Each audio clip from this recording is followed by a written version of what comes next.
চলে আসি পরের খবরে। বর্ষা নামতেই দিকে দিকে বেহাল হয়েছে রাস্তা। বৃষ্টির জল জমে খানাখন্দে ভরা রাস্তায় হয়ে উঠেছে আরো ভয়ঙ্কর। তালিকায় নাম রয়েছে একাধিক জাতীয় সড়কেরও। আর সেই নিয়েই শুরু হয়েছে কেন্দ্র রাজ্য চর্চা। রাস্তা সংস্কারকে কেন্দ্র করে কেন্দ্রকে বিধেছে তৃণমূল, পাল্টা জবাব দিয়েছে বিজেপিও। কেন্দ্র টাকা দিচ্ছে না, কি চাইছে জানি না। পথশ্রীগুলো তো বর্তমানে হতশ্রী হয়ে গেছে।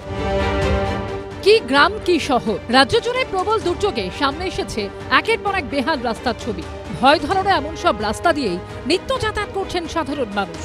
বেহাল রাস্তার এই তালিকায় রয়েছে একাধিক জাতীয় সড়কও, যেমন বেলঘরিয়া এক্সপ্রেসওয়ের কাছে ডানলপের এই আন্ডারপাসের অবস্থা কার্যত শোচনীয়। ওপর দিয়ে যাওয়ার রেল লাইন থেকে চুইয়ে পড়ছে জল, নিচে তৈরি হয়েছে বড় বড় গর্ত। দক্ষিণেশ্বরমুখী বেলঘরিয়া এক্সপ্রেসওয়ে ফি বছর বর্ষা এলে বেহাল অবস্থা হয়ে যায় এবং যখন বর্ষাকাল আসে তখন দেখা যায় যে এই রাস্তার ভেতরে যে সমস্ত পিচ উঠে যায় এবং ইট বেরিয়ে যায়।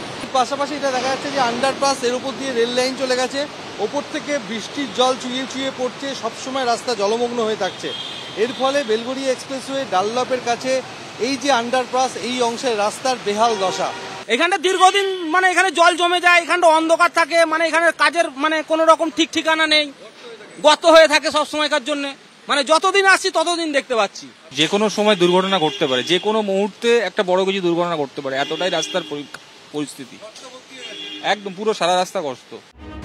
12 নম্বর জাতীয় সড়কের দত্তপুকুরের সন্তোষপুরেও রাস্তার অবস্থা বেহাল। খানাখন্দে ভরা সন্তোষপুর থেকে আমডাঙ্গা রাজবেরিয়ার এই রাস্তা দিয়ে এক প্রকার বাধ্য হয়েই কার্যত জীবনের ঝুঁকি নিয়ে চলছে যাতায়াত। 12 নম্বর জাতীয় সড়ক সন্তোষপুর মোড় থেকে রাজবেরিয়া মোড় পর্যন্ত বেহাল অবস্থা, জায়গায় জায়গায় খানাখন্দে ভরা। এবং আমরা এই মুহূর্তে রয়েছি আমডাঙ্গায়, এবং সেই আমডাঙ্গা এলাকায় দেখতে পাচ্ছি যে রাস্তা খানাখন্দে ভরা এবং যে সমস্ত গাড়ি যাচ্ছে তারা সমস্যায় পড়ছেন। অর্থাৎ রাজবেরিয়া থেকে সন্তোষপুর মোড় পর্যন্ত রাস্তার বেহাল দশা।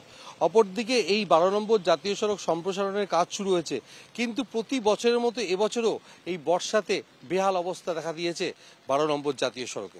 এটাকে তো রিপেয়ার করা দরকার, এটা দায়িত্ব।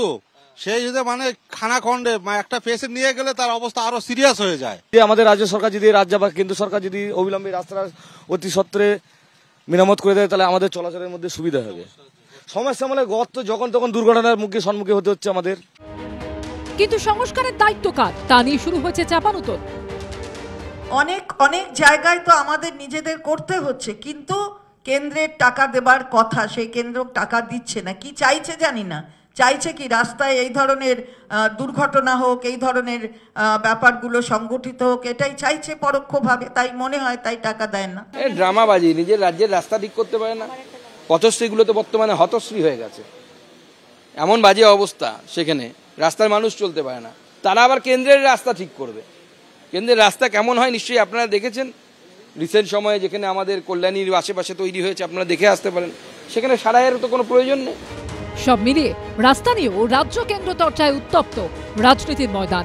অরিত্রিক ভট্টাচার্য ও শিবাশিস মৌলিকের রিপোর্ট, এবিপি আনন্দ।